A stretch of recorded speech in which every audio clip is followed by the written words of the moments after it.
దేవుని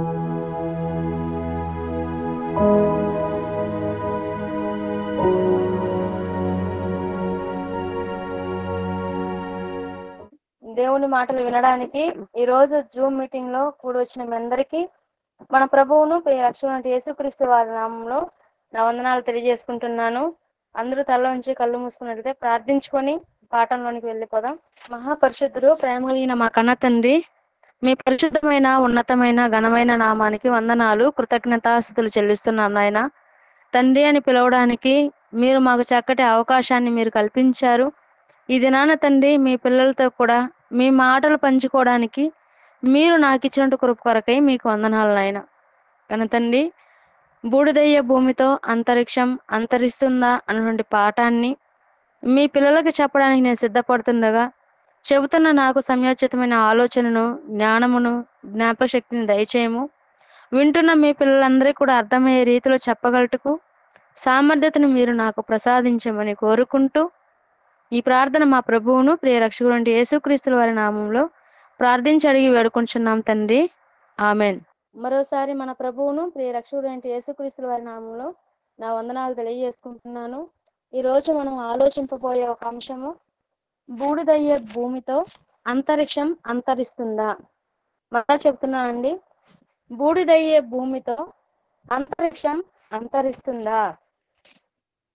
ఈ భూమికి ఏ విధంగానైనా సరే ప్రమాదం పొంచి ఉందని, భవిష్యత్తులో కనుక ఈ భూమి నాశనం అయిపోతే భూమికి దగ్గరగా ఉన్నటువంటి మిగిలిన గ్రహాలైనటువంటి ఏ చంద్రుని మీదనో లేదంటే అంగారకుని మీదనో మనుషులకు నివాసాలు ఏర్పాటు చేసుకోవచ్చని శాస్త్రవేత్తలు ఎన్నో సకల ప్రయత్నాలు చేసి చివరికి ఆ గ్రహాలపై మనిషి మనుగడ సాధ్యమే అని చంద్రుడిపై నివాస స్థలాలని అమ్మివేయటం, ఇప్పటికే చాలా మంది కూడా అక్కడ స్థలాలని కొనుక్కోవడం కూడా జరిగింది.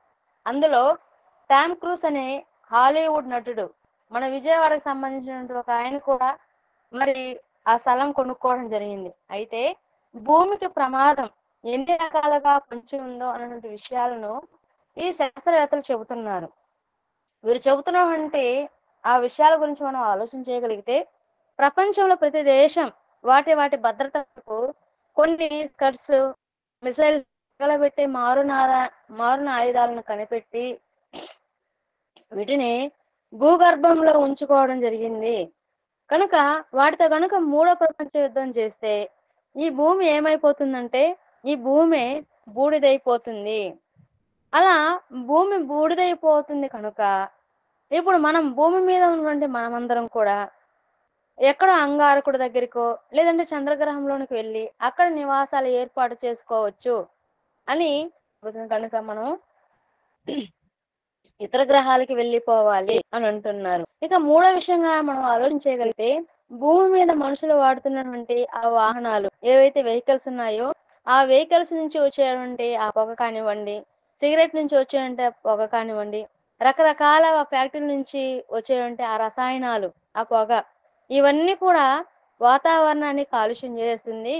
ఇక సూర్యుడి నుంచి వచ్చే ఆ కిరణాలు ఏవైతే ఉన్నాయో అల్ట్రావైలెట్ రైస్, ఇవి నేరుగా భూమి మీదకి రాకుండా ఉండడానికి ఒక రక్షణ వలయం అన్నటువంటిది ఒక ఓజోన్ పొర ఉంది. ఇది భూమి మీద ఉన్నటువంటి మనుషుల వలన ఆ పొరకి ప్రమాదం ఏర్పడి ఆ రంధ్రం ఏర్పడడం జరిగింది కనుక దాని వల్ల ఉన్నటువంటి మరి అక్కడ ఉన్నటువంటి ఆ కిరణాలు నేరుగా భూమి మీద పడిపోతుంది. ఇక భూమికి నాశనం తప్పదు అంటున్నారు. అంటే ఓజోన్ పొర చినిగిపోవడంతో సూర్యకిరణాలు నేరుగా భూమిపైకి రావడంతో శీతల ప్రాంతాల్లో ఉన్నటువంటి మంచు పర్వతాలు ఇవన్నీ ఏమైపోతాయంటే ఇవన్నీ కరిగి సముద్ర మట్టాలు పెరిగిపోవటం వలన ఆ నీరంతా కూడా భూమి మీద రావడం వలన భూమికి ప్రమాదం ఉంది కనుక భూమి ఎప్పటికైనా నాశనం అయిపోతుంది. కనుకనే వేరే గ్రహాలపైకి వెళ్ళి అక్కడ మనం నివసించవచ్చు అని శాస్త్రవేత్తలుగా ఉన్నటువంటి వారు చెబుతున్నారు. మరి వేరే గ్రహాల మీద మనిషి మనుగడ సాధ్యమేనా? ఇంతకీ మిగిలిన గ్రహాల పరిస్థితి ఏంటి? ఈ విషయాలన్నీ కూడా శాస్త్రవేత్తలకు ఏమైనా తెలుసా అంటే శాస్త్రవేత్తలకు తెలియదనే చెప్పాలి. ఎందుకంటే ఈ శాస్త్రవేత్తలు అన్నటువంటి వారు ఏదైతే దేవుడు బైబిల్లో రాయించారో ఇందులో ఉన్నటువంటి ఏ శాస్త్రమైనా, ఒక జంతు శాస్త్రం కానివ్వండి, ఒక పక్షి శాస్త్రం కానివ్వండి, ఒక వృక్ష శాస్త్రం కానివ్వండి, ఒక అంతరిక్ష శాస్త్రం కానివ్వండి, ఖగోళ శాస్త్రం కానివ్వండి, ఏ శాస్త్రమైనా కూడా అవి ఉన్నాయి కనుక్కునే వాటిని చూస్తున్నారు. చూసి పరిశోధన చేస్తున్నారు. మరి ఇవన్నీ ఎలా కలిగాయి అన్నటువంటి విషయం ఈ శాస్త్రవేత్తలకు ఏమైనా తెలుసా అంటే తెలియదనే చెప్పాలి. మరి ఇంతకు అవన్నీ ఎలా కలిగాయి అన్నటువంటి విషయాన్ని మనం ఆలోచించాలి. ఎక్కడ వెళ్ళి ఆలోచిస్తే మనకు దొరుకుతుంది? వీళ్ళు చెప్తున్నటువంటి శాస్త్రవేత్తలుగా చెప్తున్నటువంటి వీరు రాసినటువంటి ఆ పుస్తకాల్లో దొరుకుతాయా అంటే కాదండి. సకల శాస్త్రాలను అధిగమించినటువంటి బైబిల్‌లో మాత్రమే అది దొరుకుతుంది. మొదటిగా మనము బైబిల్‌లో ఇది బైబిల్ ఒక మహాజ్ఞాన గ్రంథం. బైబిల్‌లో దేవుడు ఆదికాండం మొదటి అధ్యాయంలోనే సృష్టిని ఎలా కలుగు చేశారు అన్నటువంటి విషయాన్ని దేవుడు రాయించారు. ఒకసారి మనం ఆదికాండము మొదటి అధ్యాయము మొదటి వచనానికి మనం రాగలిగితే, ఆదియందు భూమి ఆకాశములను సృజించెను. భూమి నిరాకారముగాను శూన్యముగాను ఉండెను. చీకటి అగాధ జలముల పైన కమ్మి ఉండెను. దేవుని ఆత్మ ఆదియందు జలముల దేవుడు పైన భూమి ఆకాశములను సృజించెను. దేవుడు ప్రారంభంలోనే దేన్ని చేశారు అని చెప్తున్నానంటే, ఆదియందు దేవుడు భూమిని ఆకాశాన్ని సృజించెను. ఉదాహరణకి మనం ఒక విషయాన్ని మనం ఆలోచన చేయగలిగితే, ఇక్కడ దేవుడు ఒక మాటలో చెప్పేశారు. ఆదియందు దేవుడు ఎలా చేశారంటే, ఆదియందు దేవుడు భూమిని ఆకాశాన్ని చేసేశాము అని.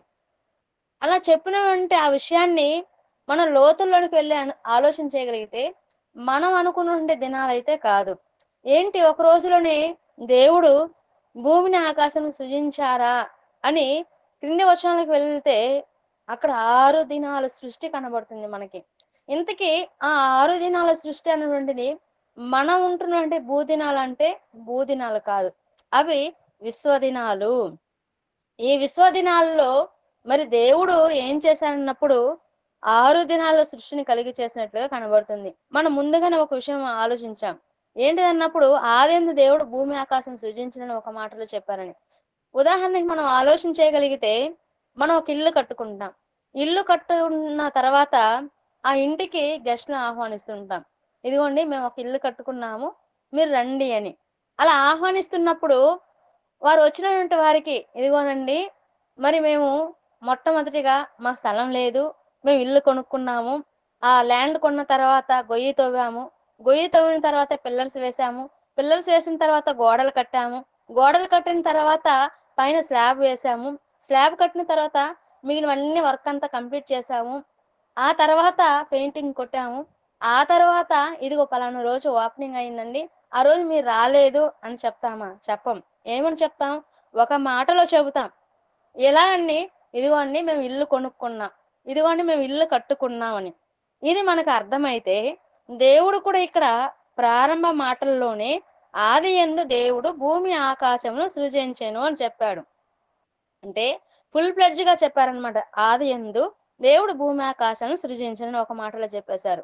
అలా చెబుతూ కిందికి వచ్చేసరికి ఈ భూమి ఎలా ఉంది అని మనం ఆలోచన చేయగలిగితే భూమి భూమి నిరాకారముగాను శూన్యముగాను శూన్యముగాను ఉండెను. ఉండెను. భూమి ఎలా ఉందంటే నిరాకారంగా ఉంది, శూన్యముగా ఉంది.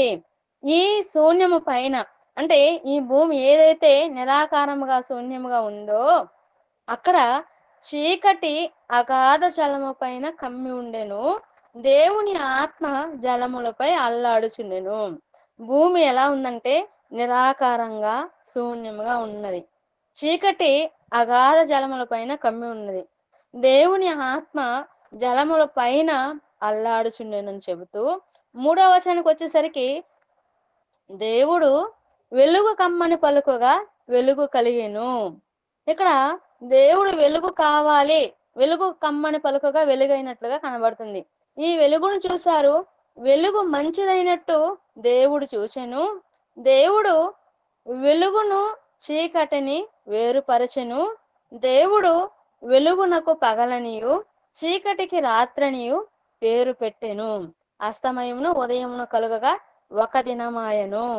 ఒక అస్తమయము ఒక ఉదయము ఇవి కలగాలంటే ఏం కావాలి?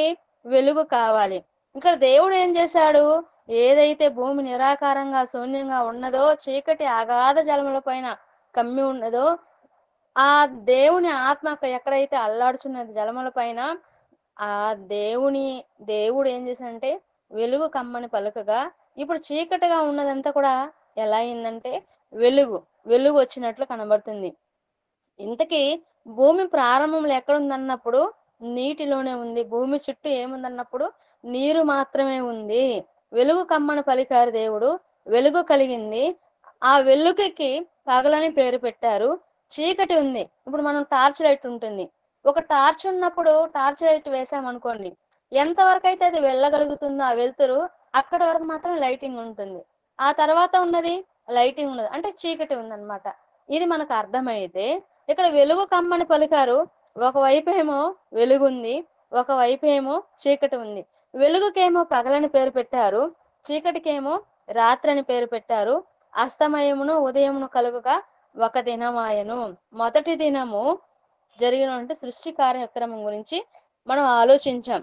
ఇక 6వ వచనానికి మనం రాగలిగితే, మరి దేవుడు జలముల మధ్యన ఒక విశాలము కలిగి ఆ జలములను ఈ జలములను వేరుపరచెను కాక అని పలికెను.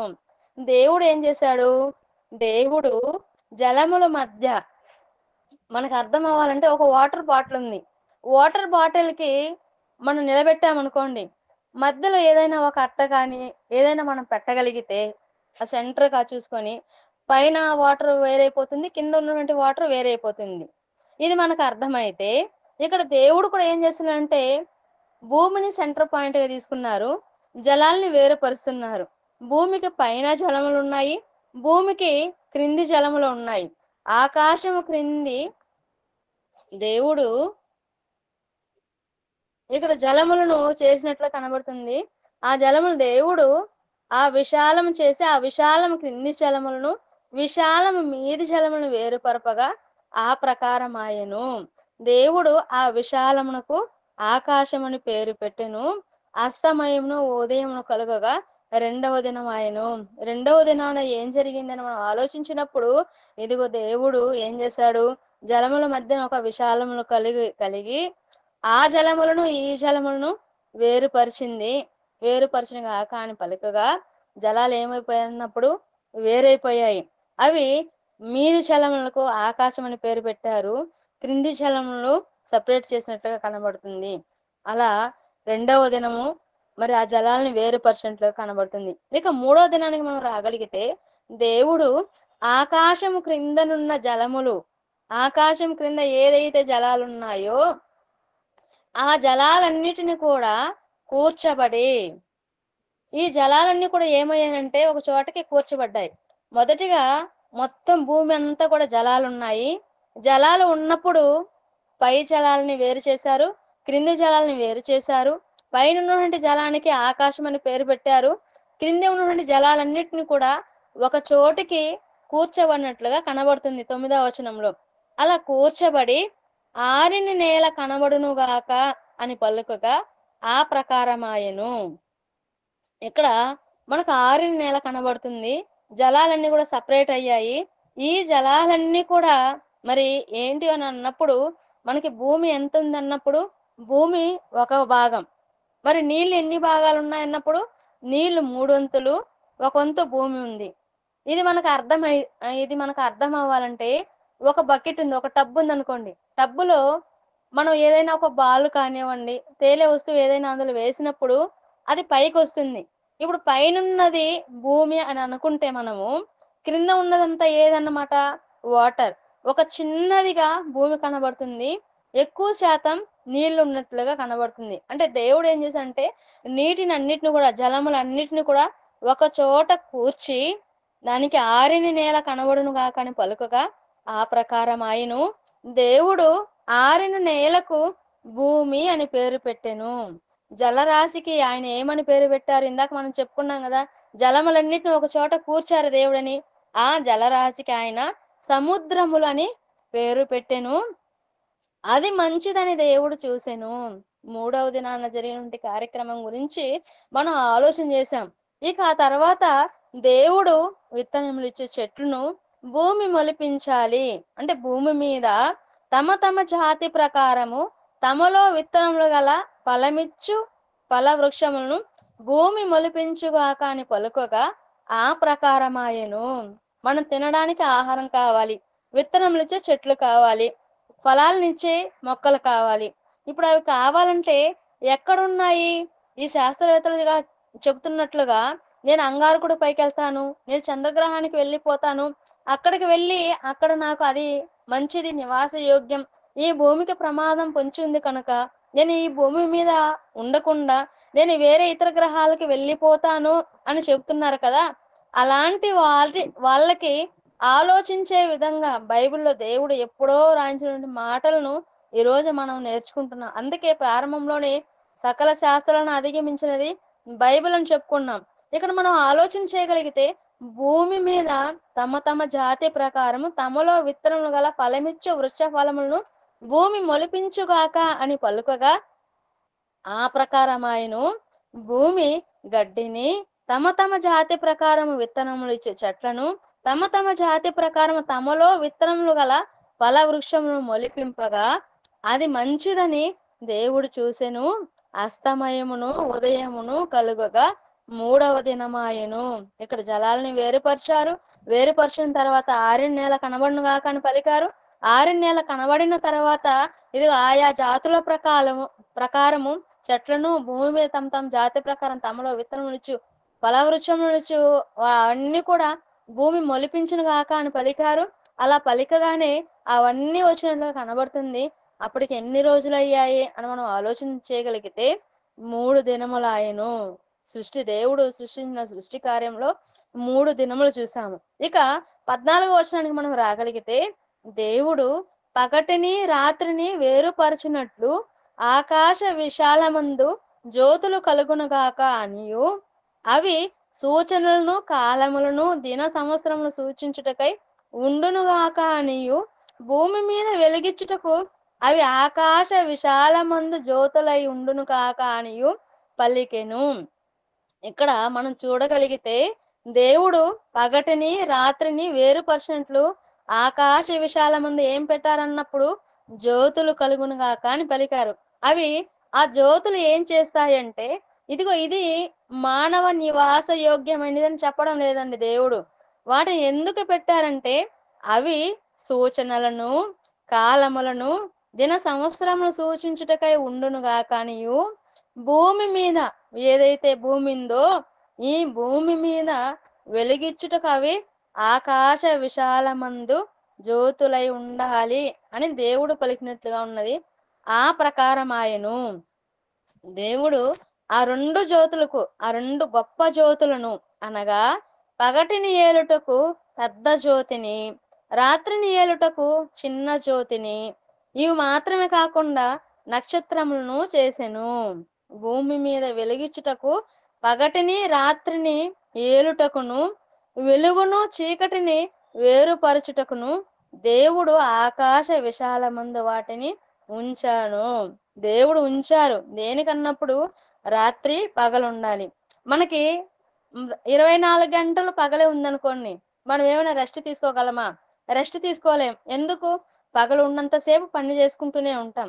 ఇక్కడ దేవుడు రాత్రిని కలుగ చేశారు, పగలును కలుగ చేశారు. ఇప్పుడు రాత్రిని ఏలాలంటే రాత్రిని ఏలుటకు చిన్న జ్యోతి, మరి పగటిని ఏలాలంటే పెద్ద జ్యోతి. ఒకవేళ ఇదే గనక దేవుడు గనక మార్చున్నారనుకోండి, రాత్రి ఉన్నటువంటి చంద్రుడినేమో ఉదయం ఉన్నటువంటి సూర్యుడినేమో రాత్రి ఇచ్చారనుకోండి, వెళ్తురున్నప్పుడు మనం నిద్రపోగలమా? నిద్రపోలేము. ఇక్కడ దేవుడు మనిషికి ఏది అవసరమో అన్నటువంటి విషయాన్ని ముందుగానే మానవుడు భూమి మీదకి రాక మునిపే దేవుడు తన సృష్టి కార్యక్రమం గురించి వివరిస్తున్నారు. ఎలా చేశారు అని అన్నప్పుడు ఇదిగోండి, మనకి వెలుతురునివ్వాలంటే ఏది ఉండాలన్నమాట? పెద్ద జ్యోతి ఉండాలి. పెద్ద జ్యోతి ఉంటేనే ఇదిగో భూమి మీద ఉన్న ఆ పిల్లలందరికీ కూడా వెలుతురు ఉంటుంది అని అనుకొని సూర్యుని చేసినట్లుగా కనబడుతుందండి. అలా చెబుతూ భూమి మీద వెలిగించుటకును పగటిని రాత్రిని ఏలుటకును వెలుగును చీకటిని వేరుపరచుటకును దేవుడు ఆకాశ విశాలమందు వాటిని ఉంచెను. అది మంచిదని దేవుడు చూసెను. అస్తమయమును ఉదయమును కలుగగా 4వ దినమాయను. 4వ దినాన ఏమేమి కలిగాయి అని మనం చూసినప్పుడు సూర్యుడు, చంద్రుడు, నక్షత్రాలు ఇవన్నీ కలిగినట్లుగా ఉంది.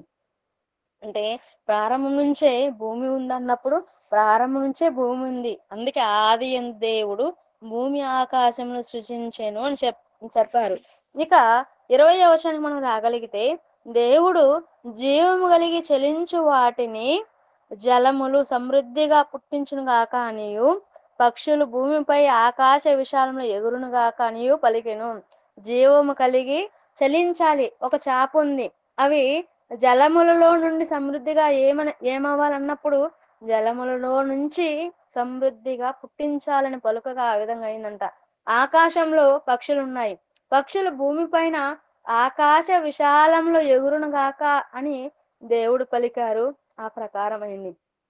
దేవుడు జలములో వాటి వాటి జాతి ప్రకారము జలములు సమృద్ధిగా పుట్టించిన మహామత్స్యములను, జీవము కలిగి చెలించు వాటిని అన్నిటినీ దాని దాని జాతి ప్రకారము రెక్కల కలిగిన ప్రతి పక్షిని సృజించెను. అది మంచిదని దేవుడు చూసెను. ఇప్పటి వరకు మనం ఆలోచన చేయగలిగితే ఏంటండి, దేవుడు ప్రతి వాటిని చేస్తున్నారు, అది మంచిదని చెప్తున్నారు. ప్రతి దాన్ని కలుగు చేస్తున్నారు, ఇది మంచిదని చెబుతున్నారు.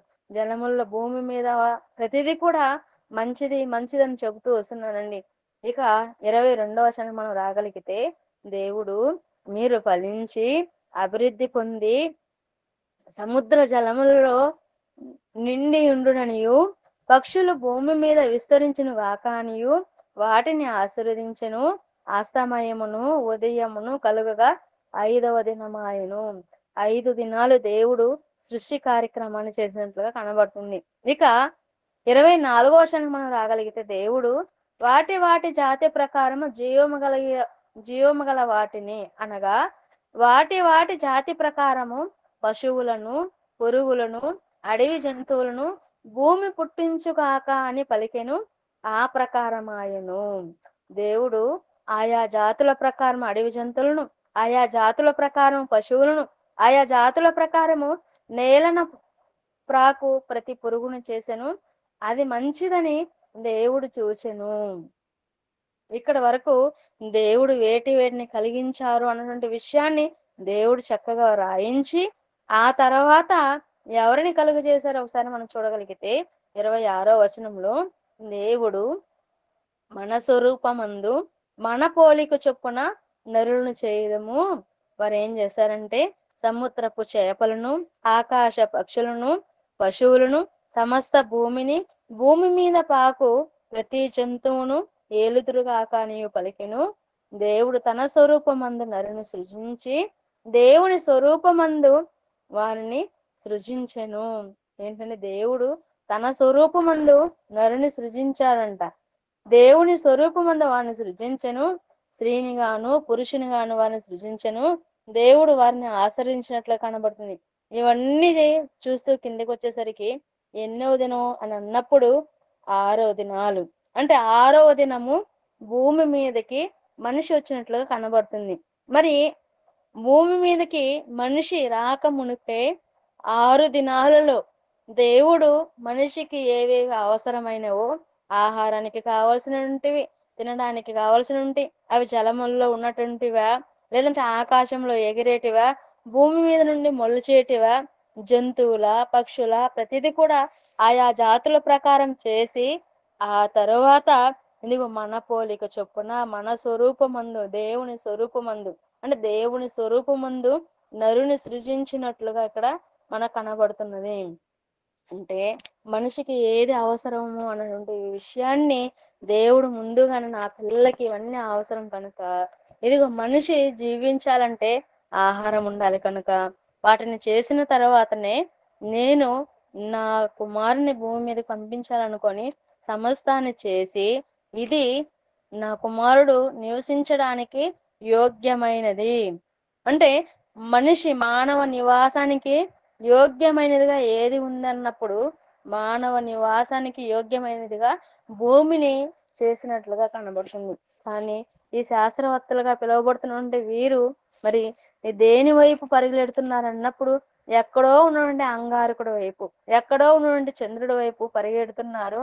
ఇదిగో మేము అక్కడ ఫ్లాట్స్ వేసేస్తున్నాము, ఆ ఫ్లాట్స్ మీరు కొనుక్కోండి అని ఈ భూమి మీద ఉన్నటువంటి ఎర్రి జనాలు చెబుతున్నప్పుడు మీరేం చేస్తున్నారంటే, అవును కదా, ఒకానొక రోజుకి ఈ భూమి నాశనం అయిపోతుంది.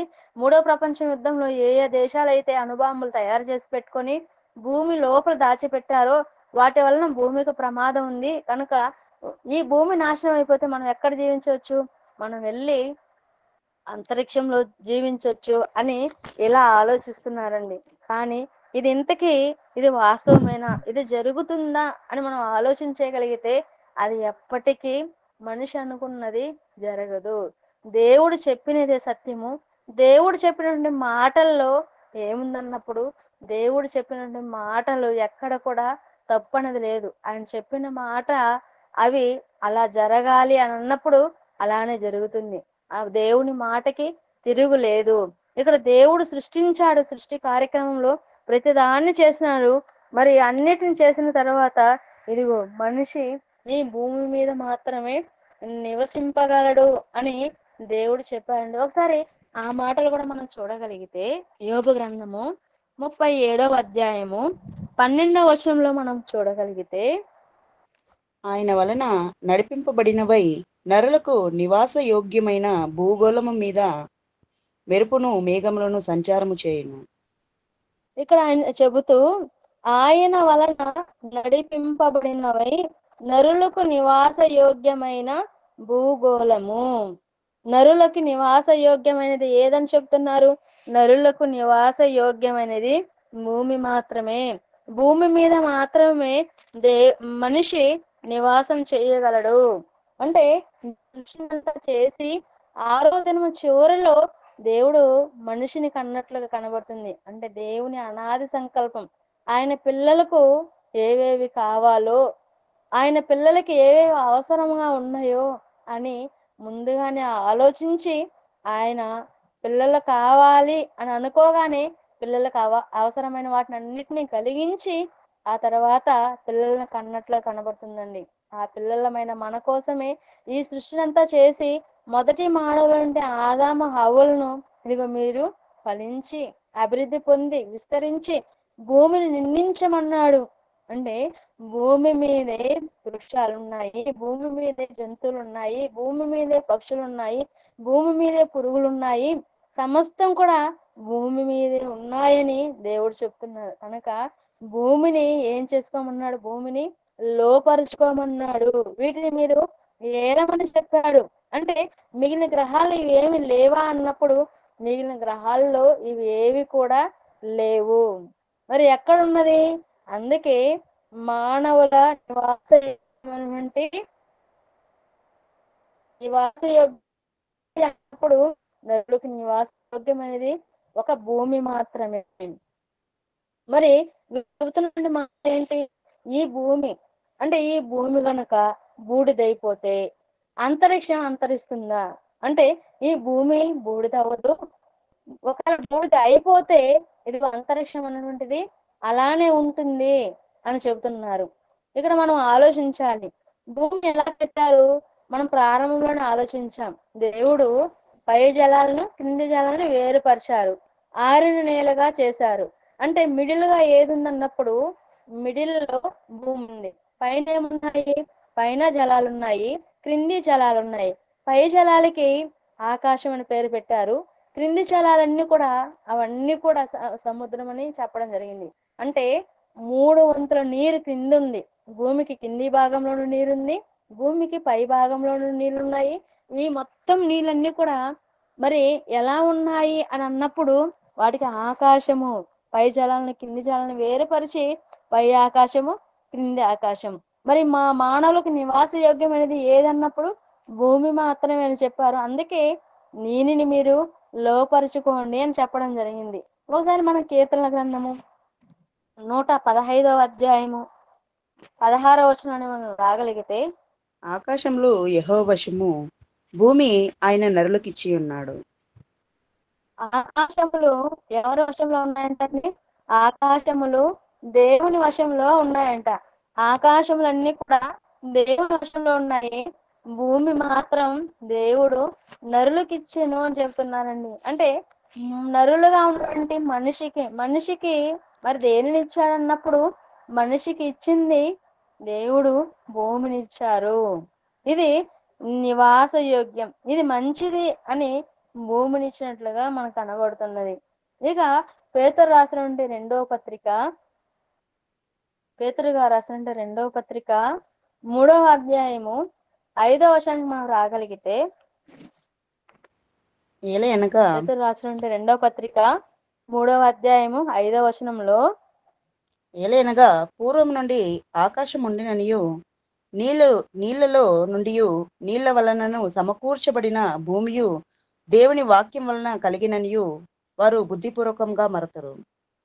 ఇక్కడ చెప్తున్నారండి, ఏలయనగా పూర్వము నుండి ఆకాశము నుండిననియు నీళ్లలో నుండి నీళ్ల వలన సమకూర్చబడిన భూమియు దేవుని వాక్యం వలన కలిగిననియు వారు ఏం చేస్తారంట, వారు బుద్ధిపూర్వకముగా మరుతురు.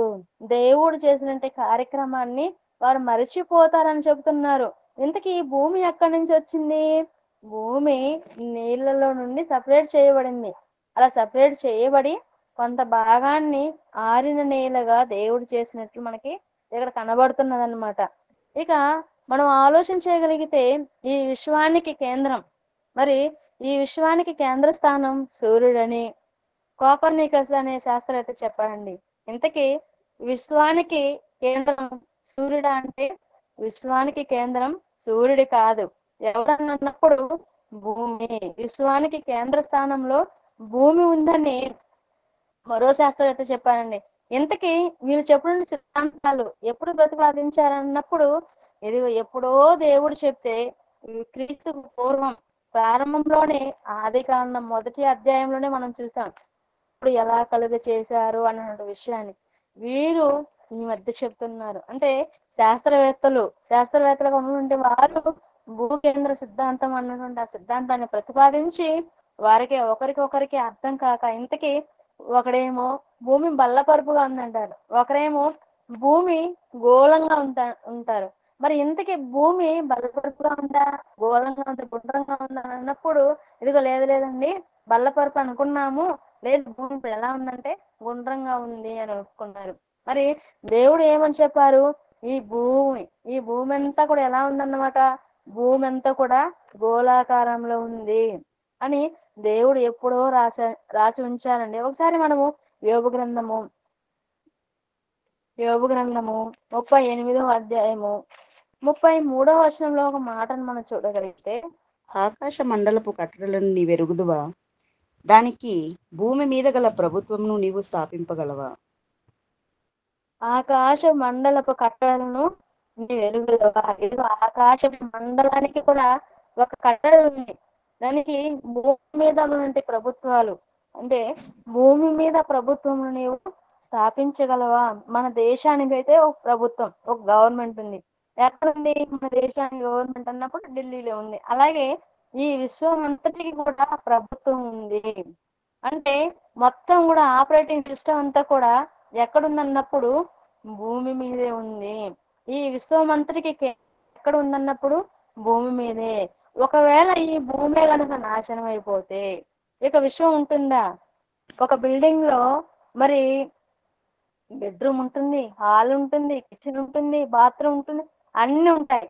ఇప్పుడు ఆ బిల్డింగ్ కి పిల్లర్స్, పునాది ఉంటుంది కదా, ఆ బిల్డింగ్ కి పునాది మూలం.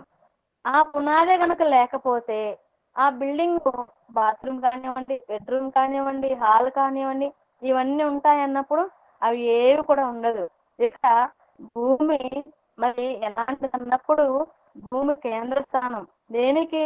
విశ్వానికి కేంద్ర స్థానంగా దేవుడు భూమిని పెట్టారు. ఈ భూమే కనుక లేకపోతే మొత్తం అంతా కూడా నాశనం అయిపోతుంది. అంటే ఈ భూమే కనుక బూడిదైపోతే అంతరిక్షం కూడా ఏమైపోతుంది అన్నమాట, అంతరిక్షం కూడా అంతరించిపోతుంది. అంటే భూమిని సెంటర్ పాయింట్ గా పెట్టడం జరిగింది. ఒక బిల్డింగ్ కి కింద ఉన్నటువంటి బేస్ ఎలాగైతే కూలిపోతే బిల్డింగ్ మొత్తం కూలిపోతుందో, ఆ బేస్ లాంటిది, పునాది లాంటిది భూమి. ఈ భూమి కనుక లేకపోతే, ఈ విశ్వానికి పునాదిగా ఉండే భూమి లేకపోతే విశ్వమే ఉండదు. విశ్వానికి కేంద్ర స్థానంగా ఈ భూమిని దేవుడు పెట్టినట్లుగా మనం తెలుసుకోవాలండి. ఒకసారి ఆమోసు గ్రంథము 9వ అధ్యాయము 6వ వచనం చూడగలిగితే, ఆకాశమందు తన కొరకై మేడగదులు కట్టుకొనువాడును, ఆకాశ మండలము మనకు భూమి ఆకాశ మండలమునకు భూమి యందు పునాదులు వేయువాడును ఆయనే. సముద్ర జలములను పిలిచి వాటిని భూమి మీద ప్రవహింపజేయువాడును ఆయనే. ఆయన పేరు యెహోవా.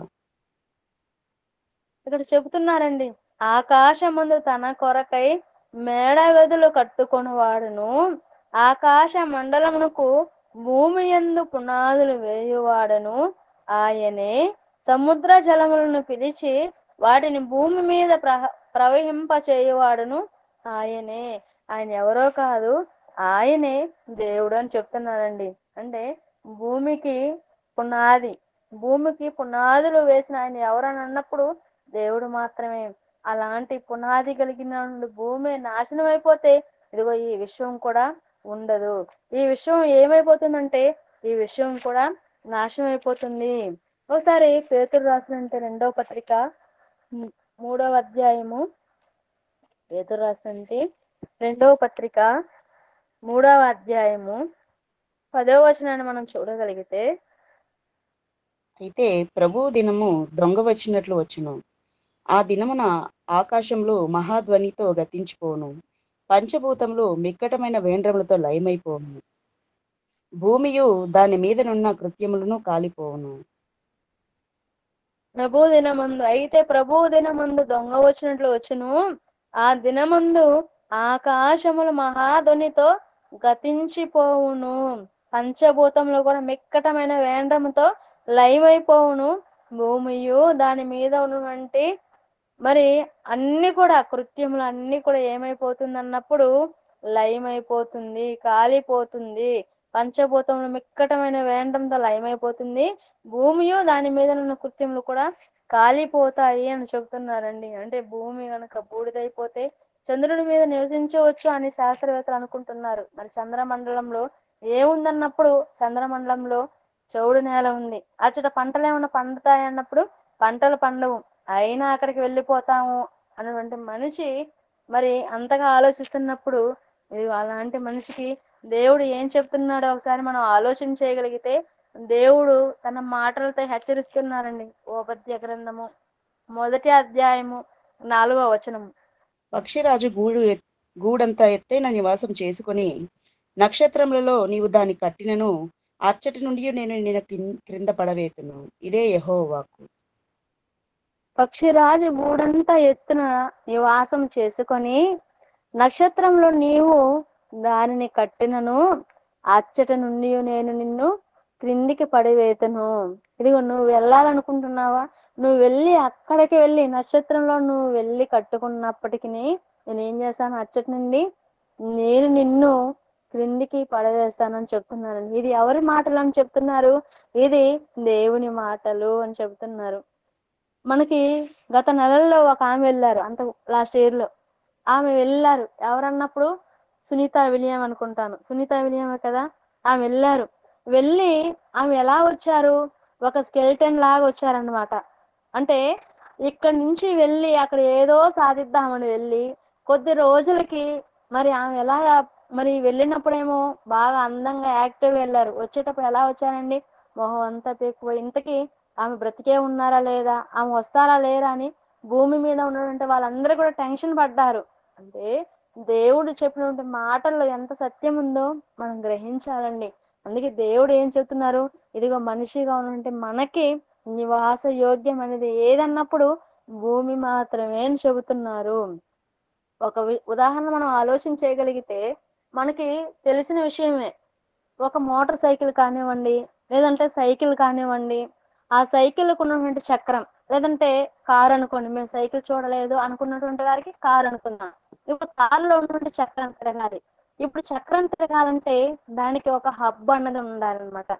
ఆ హబ్ అన్నది భూమి అనుకుంటే ఇప్పుడు ఆ చక్రం తిరగాలంటే ఆ హబ్ నుండి మొత్తం కమ్మిలు ఆ టైర్ కి ఏదైతే చక్రం ఉందో ఆ చక్రానికి తిరగడానికి అది అవసరం అవుతుంది. ఒకవేళ కనుక ఆ హబ్బే లేకుండా మొత్తం ఆ కమ్మీలే ఉన్నాయనుకోండి, ఆ ఊచలే ఉన్నాయి, అది తిరగగలదా? చక్రం తిరగలేదండి. ఎందుకంటే చక్రం మొత్తం కూడా ఒక చోటుకు వచ్చేసింది. కానీ ఇప్పుడు అది తిరగాలంటే ఏముండాలి? మధ్యలో సెంటర్ పాయింట్ గా హబ్ అనేది ఉండాలి. అంటే సరిగ్గా చక్రం చుట్టూ ఊసల మధ్యలో హబ్బు ఎలా ఉంటుందో, ఆ హబ్బు లేకపోతే చుట్టూ ఉన్నటువంటి ఊసలు అనేవి ఎలా విరిగిపోతాయో, భూమి కూడా మరి విశ్వానికి కేంద్ర స్థానం. ఈ భూమి కనుక లేకపోతే ఏది కూడా విశ్వంలో ఏది కూడా ఉండదు. కనుక ఇది విశ్వ చక్రానికి భూమి ఎలాంటిది అన్నప్పుడు అబ్బు లాంటిది. అలాంటి భూమే గనక బూడిదైపోతే ఈ విశ్వం అంతా కూడా ఏమైపోతుంది? అంతరించిపోతుంది. అసలు ఈ విషయాన్ని అంతటిని ఈ విశ్వాన్ని కలిగినటువంటి దేవుడు మరి భూమి కోసమే 6 దినాల సృష్టి కోసం దేవుడు ఆది కాండంలో వివరించారు. ఇదిగో నా పిల్లలేంటి, మీరు మీ కొరకే నేను ఎంత కష్టపడ్డాను అని తండ్రి కష్టాన్ని మనకు ప్రారంభంలోనే తెలియపరిచారు. ఈ భూమి మీద దేవుని పిల్లలమైన మన కోసమే మరి ఈ భూమి ఉందని, ఈ భూమి ఉంటే నా పిల్లలు ఈ భూమి మీద జీవించగలరని, అదే గనక లేకపోతే ఇదిగో నా పిల్లలకి ఆహారం ఉండదు, త్రాగడానికి నీరు ఉండదు, ఉండడానికి నివాసం ఉండదు. ఇదిగో ఈ భూమి మానవులకు నివాస యోగ్యంగా ఉండాలని భూమిని చేశారు. ఒకవేళ తన పిల్లల కొరకు ఈ భూమి కనుక లేకపోతే ఈ విశ్వం కూడా ఉండదు. కనుక బూడిదయ్యే భూమితో అంతరిక్షం అంతరిస్తుంది అన్నప్పుడు అందుకే అండి దేవుడు ఒక మాట రాయించాడు, ప్రకృతి చక్రానికి చిచ్చు పెట్టేది ఏదన్నప్పుడు మనిషే. అంటే ఈ ప్రకృతి చక్రాన్ని అంతటి కూడా చిచ్చు ఎవరి వలన, ప్రమాదం ఎవరి వలన పొంచి ఉంది అన్నప్పుడు మనిషి వలనే పొంచి ఉంది అని దేవుడు చెప్పారండి. ఒకసారి ఆ మాటను మనం చూడగలిగితే ఈ ప్రకృతి చక్రాన్ని అంతటి కూడా మనిషి మాటే చిచ్చు పెడుతున్న. నాలుక అగ్ని వంటిది అన్నారు కదండి దేవుడు. నాలుక ఏదన్నమాట? నాలుక అగ్ని వంటిది. నాలుక ఏం చేస్తుందంటే ప్రకృతి చక్రానికే చిచ్చు పెట్టేసింది. కనుక మనిషే మరి మనిషే కనుక దేవుని మాటలను అంగీకరిస్తే, మనిషే కనుక దేవుని మాటలు విని మారగలిగితే నరకం నుండి తప్పించబడిన వారిగా ఉంటారండి. దేవుడు అంటే ఆ నిత్య రాజ్యాన్ని సంపాదించుకునే వారిగా ఉంటారు. కనుక భూమి మీద ఉన్నటువంటి మనిషి ద్వారానే ప్రకృతి చక్రానికి అంతటి కూడా ముప్పు ఉంది అని యాకోబు 3వ అధ్యాయం 6వ వచనం ఉంటుంది. ఒకసారి ఆ మాటలు మనం చూడగలిగితే యాకోబు పత్రిక 3వ అధ్యాయము 6వ వచనంలో, నాలుక అగ్నియే. నాలుక మన అవయంలో ఉంచబడిన పాప ప్రపంచమై సర్వ శరీరమునకు మాలిన్యము కలుగజేయచ్చు ప్రకృతి చక్రమునకు చిచ్చు పెట్టును. అది నరకము చేత చిచ్చు పెట్టబడును. ఇక్కడ చెప్తున్నానండి, నాలుక ఎలాంటిది అన్నప్పుడు అగ్ని వంటిది. నాలుక మన అవయంలో ఉంచబడిన పాప ప్రపంచమై సర్వ శరీరమునకు మాలిన్యము కలిగి చేయొచ్చు ప్రకృతి చక్రానికి చిచ్చు పెడుతుంది. ఇదేంటండి? మా నోట్లో ఉన్నటువంటి నాలుక మరి అగ్ని వంటిదా అని మనం ఆలోచించవచ్చండి. నిజంగా అగ్ని వంటిదే. ఇప్పుడు దేవుడు మన నోట్లో నాలుక ఉంది. నాలుకని ఎలా పెట్టాడు? ఈ నాలుక ఎంత ప్రమాదమైనదో ఈ ప్రమాదాన్ని గుర్తించి దేవుడు ముందుగానే నాలుక ఎక్కడుందన్నప్పుడు మనం నోరు మూసేసాం అనుకోండి, నాలుక కింద ఏముంది? నీళ్లు. అంటే ఎప్పుడు నీళ్లు ఊరుతూనే ఉంటాయి అన్నమాట, జలాలు ఊరుతూనే ఉంటాయి. జలాల్లో మరి నాలుకను ఉంచినట్లుగా కనబడుతుంది. అంటే నీటిలో ఉందన్నమాట నాలుక. ఎందుకు? ప్రమాదం జరగకుండా, అగ్ని ఎక్కువ కాకుండా ఇది ఈ చిచ్చు పెట్టేస్తుంది. కనుక నాలుక అగ్ని. కనుక ఈ నాలుక అగ్ని లాంటి నాలుకను దేవుడు ఏం చేస్తున్నాడంటే చల్లారుస్తున్నాడండి. మనం వెలుగుతున్నటువంటి పొయ్యి అనుకోండి, పొయ్యి మీద నీళ్లు పోయగానే అది ఏమైపోతాయి? ఆరిపోతుంది. ఇప్పుడు నాలుక కూడా ఏం చేసింది? ఈ ప్రకృతి చక్రానికి చిచ్చు పెట్టేసింది.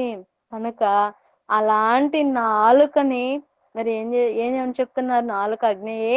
నాలుక మన అవయంలో ఉంచబడిన పాప ప్రపంచమై సర్వ శరీరమునకు మాలిన్యము కలుగ చేయుచు ప్రకృతి చక్రమునకు చిచ్చు పెట్టును, అది నరకము చేత చిచ్చు పెట్టబడును అని చెప్తున్నారండి. కనుక దేవుడు ముందుగా రాయించినటువంటి మాటలు ప్రకృతిని దేవుడు ఎలా చేశారనే విషయాలను మనం తెలుసుకున్నాం.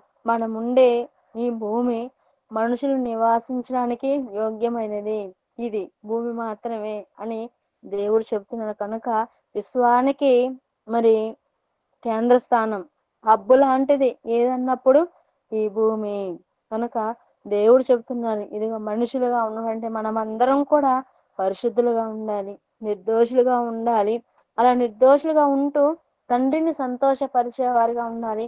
మనం అందరం కూడా తండ్రి ఉండే ఆ రాజ్యాన్ని సంపాదించుకోవాలని తండ్రి ఆశపడుతున్నాడు. కనుక మనం అందరం కూడా ఈ భూమితో పాటు బూడిదయ్యే వారిగా కాకుండా మనం అందరం దేవుని పనిలో ఎల్లప్పుడూ ఉంటూ దేవుడున్నటువంటి ఆ మహాలోకాన్ని సంపాదించుకునే వారిగా ఉండాలని కోరుకుంటూ, బూడిదయ్యే భూమితో అంతరిక్షం అంతరిస్తుందా అంటే భూమి ఒకనాటికి నాశనం అయిపోతుంది. కనుక ఈ భూమి మీద నుంచి మనం అందరము అంతరిక్షానికి వెళ్ళిపోవాలి అని చెబుతున్నటువంటి శాస్త్రవేత్తలకు మనం నేర్పించాలి పాఠాలు. ఎక్కడి నుంచి అన్నప్పుడు బైబిల్లో నుంచి నేర్పించాలి. బైబిల్లో దేవుని మాటలు చెప్పాయి ఏమని, అరే భూమి గనక నాశనం అయిపోతే అసలు అంతరిక్షమే ఉండదు. ఉదాహరణకి ఒక సైకిల్ చక్రం తిరగాలంటే మధ్యలో హబ్బు ఉండాలి. అలా హబ్బు లాంటిది ఈ భూమి. దేవుడు రాయించినటువంటి 66 పుస్తకాల్లో మొదటి పుస్తకం, మొదటి ఆది కాండంలోనే మొదటి అధ్యాయంలోనే దేవుడు కలుగు చేసిన విధానాన్ని చెప్పారు. అందులో మధ్యగా మిడిల్గా ఏది ఉందన్నప్పుడు సెంటర్ పాయింట్ గా భూమి ఉంది.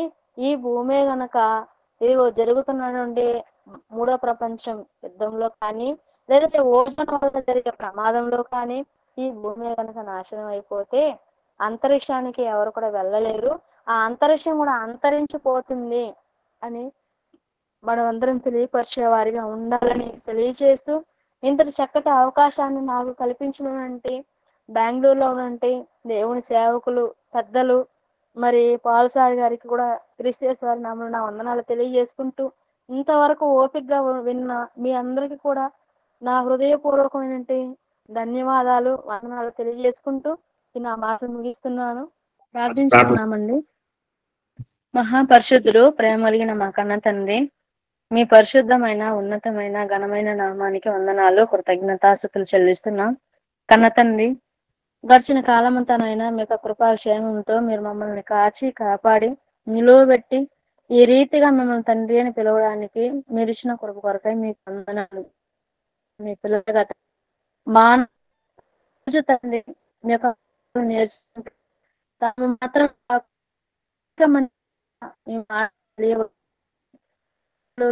సంఘము అక్కడ నుండి మీ పిల్లలందరిని బట్టి ప్రార్థిస్తున్నాం. అయినా మీ పట్ల వారికి ఉన్నటువంటి జీవిత ఇలానే సాధన దయచేయమని ప్రార్థిస్తున్నాం.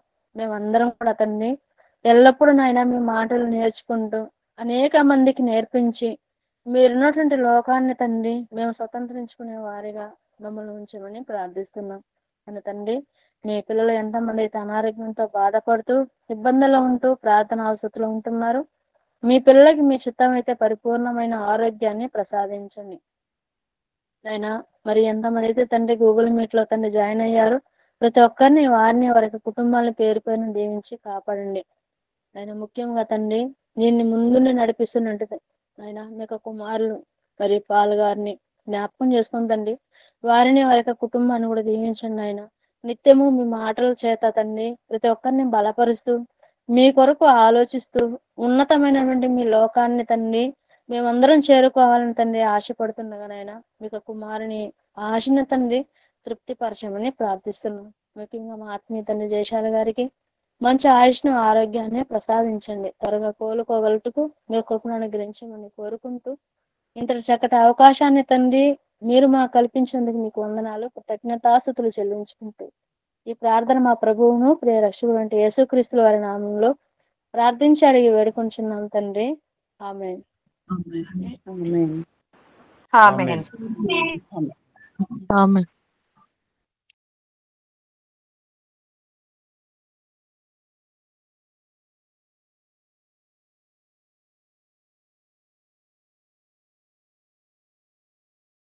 అక్క ఒక ప్రశ్న అక్క. మరి యేసుప్రభు రెండో రాకడ తర్వాత మరి ఈ పంచభూతాలు అనగా మరి ఈ భూమి కాను నింగి నేల ఇవి ఉంటాయా, లేకుంటే యేసుప్రభు రాకడ తర్వాత ఇవి లయమైపోతాయి అన్నది ప్రశ్న. క్రీస్తు రెండవ రాకడలో పంచభూతంలో లయమైపోతాయని దేవుడు నిర్ణయించారు కదా అన్న. అంటే మిక్కటమైన వేండంతో పంచభూతములన్నీ కూడా లయమైపోతాయి. అంటే ఏది కూడా ఉండదన్నమాట. మనము భూమి మీద నివసించడం కొరకే, అంటే మానవులకు నివాస యోగ్యమైనదిగా భూమిని ఉంచారు. ఎవరి కొరకు అన్నప్పుడు తన పిల్లల కొరకు మాత్రమే వీటిని చేసినట్లుగా ఉంది. తన పిల్లలే గనుక భూమి మీద లేనప్పుడు మరి ఇవన్నీ ఏవి కూడా ఉండవన్న. ఎందుకన్నప్పుడు మనం పుట్టక ముందే మొదటి మానవుడు ఏంటి? ఆదాము, ఆ తర్వాత హవ్వలు. వారు ఇరువురు భూమి మీదకి రాక మునిపే సమస్తాన్ని దేవుడు కలిగించినట్లుగా ఉంది. అంటే మన కొరకు కలిగించినటువంటి ఈ ప్రకృతి అంతా కూడా మనమే లేనప్పుడు మరి ఈ ప్రకృతితో అవసరం లేదన్న. అవన్నీ లయమైపోతాయి అని మనం పాఠంలో నేర్చుకున్నాం కనుక అవన్నీ కూడా ఏవి కూడా ఉండవు. అవన్నీ కూడా లయమైపోతాయి. పంచభూతములు లయమైపోతాయి అన్న. థ్యాంక్ యూ అక్క, డౌట్ క్లియర్ చేసినందుకు.